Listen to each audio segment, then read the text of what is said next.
Right, so I just got my blood test back from Thriver, who I am looking to gain a practitioner account with, and they're very, very interesting. Normally, doctors' blood tests will obviously give you key blood measurements like white blood cell count, ferritin, etc. But I sent off for some specific ones, and these were things like my omega-3 and 6 ratio, my thyroid, creatine reactive protein, which is one that the doctors will give you, but this was a high sensitivity one, and testosterone, all that sort of stuff. So the good news was that everything came back as optimal, but some interesting ones. Testosterone levels, high. Happy with that. I'm not going to boast. But anyway, as was expected. The other thing that was interesting to me, though, was my HB1AC, which is a measure of the damage that glycogen, sugar, has done to your red blood cells. So think of the red blood cells as a donut, and it's the sugar sprinkles, it's the hundreds and thousands of sprinkles on that donut. You don't want to have any sprinkles on the donut because that is damaged the blood cells. Now, I have got a very good diet. I mean, obviously I will diverge from it, but very, very seldom. And it shows me that some people are probably genetically predispositioned to having high HB1AC even when they've got a healthy diet. So mine was normal, but I wouldn't say it was optimal.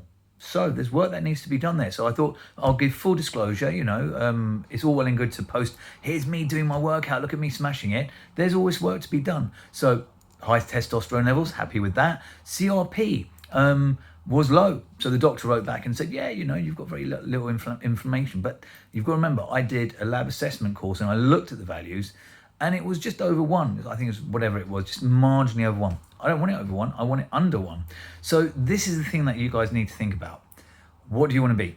Normal or optimal? Okay, normal or optimal. So you could always hear, oh, it came back in range.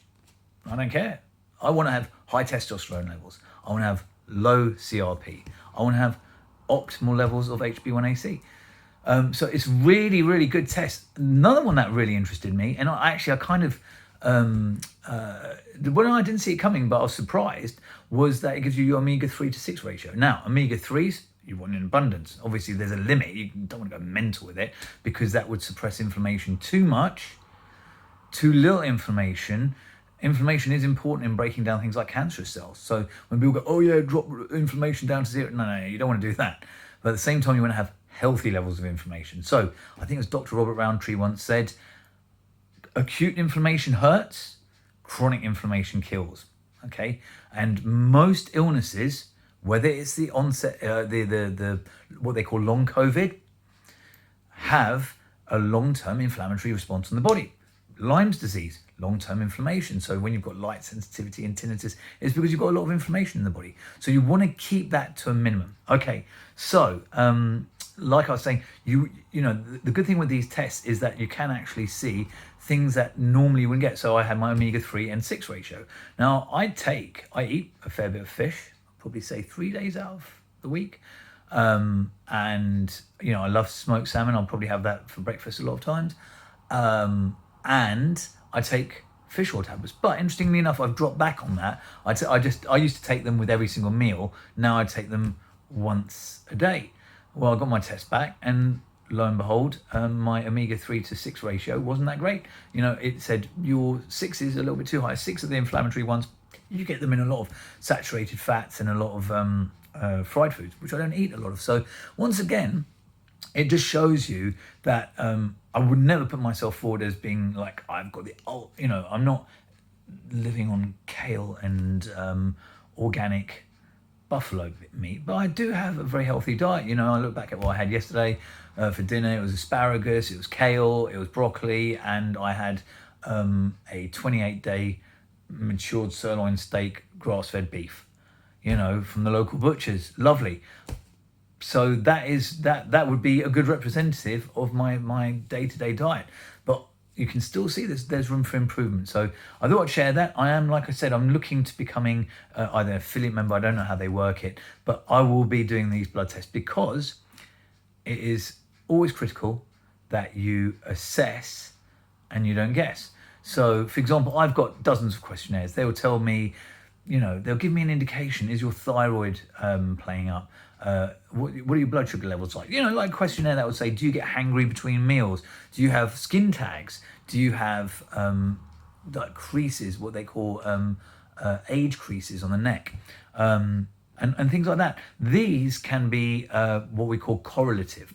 So they're kind of indicators that will make you think to yourself, oh, okay, there's something going on here. But blood tests better. Blood tests. And I got the Thriver ones, and they come with the lancets in them. They're relatively straightforward. I have to admit that the second time I did it, my living room did look a bit like Silence of the Lambs, because I think I've had my hand under hot water a bit too long, and my blood is quite is obviously doesn't congeal that well. So it was like, but another one that I got, and I'll be interested to share the results of that, is a cortisol test. And once again, you can't get those on the NHS. They tend to be they'll just give you a serum test. And that the problem with cortisol, well, not the problem with cortisol, but the problem with the cortisol test is that your ranges vary through the day. So you might have optimal in the morning, but it might be shocking later on. So for example, most people, you want to wake up, quite high cortisol, so you get up, I'm ready to smash the day, and then it'll peak, and then it'll gradually start to deteriorate, big jump down at about 3 o'clock, flatten out, ready for bed. But a lot of people will start here, wake up, Jesus Christ, I'm knackered, cup of coffee, God, what time is it? Midday, starts to go up, 10 o'clock at night, ding, ding, ding, ding, you're wide awake. Now, I think there's a discrepancy there between an issue and a chronotype. So, for example, I am definitely an eye owl. I always have been. But when I had Lyme's disease, that messed me up, and it definitely messed up my cortisol curve, because when I woke up, I was dying. I mean, literally, like, I just can't get out of bed. I would crawl out of bed, and it would take me hours. And I had to have daytime naps. I was not in a good place at all. I was really, it wasn't. I hate it when people call it fatigue. It's not chronic fatigue. It's exhaustion.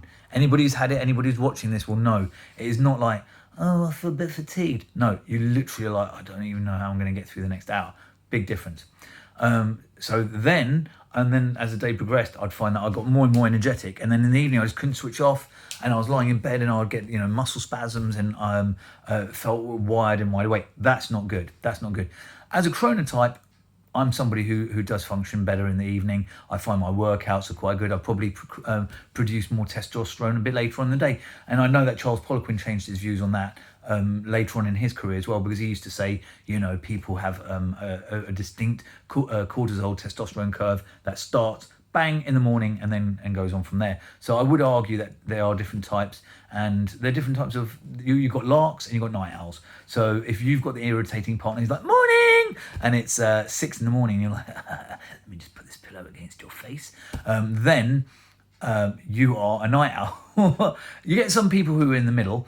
And interestingly enough, if you want to read more about that, I can't recommend Matthew Walker's book, Why We Sleep Enough. It is one of the best books I've read in the last 20 years. He's passionate about sleep. And in a nutshell, if you are ill with anything, a lack of sleep will either make it worse or is the cause of it. I mean, it's just incredible the damage that lack of sleep can cause. So I highly recommend the book. But he talks in detail about chronotypes. And he says that we're really doing a disservice to the youth of today and to certain people, because if you're not a lark and you're going to work, then actually that's not good for you to function at that time, because your prefrontal cortex isn't working. So you'll find that you're just knackered and you're just dragging yourself, and then suddenly you get to about 11 o'clock, 12 o'clock, and you're like, oh, and by the time you're going home, you're fully flying. You think, well, I could have worked for a few more hours.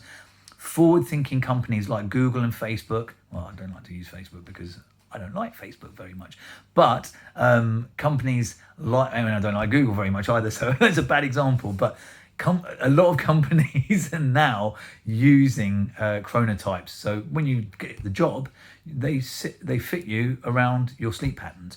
And another note, and this is specifically for any of you guys who are parents to teenagers, don't make too much of a fuss about their late hours. It's two reasons. One, it's because they are finding and adapting to their newfound freedom and their independence. So it's something that you want to kind of let go of.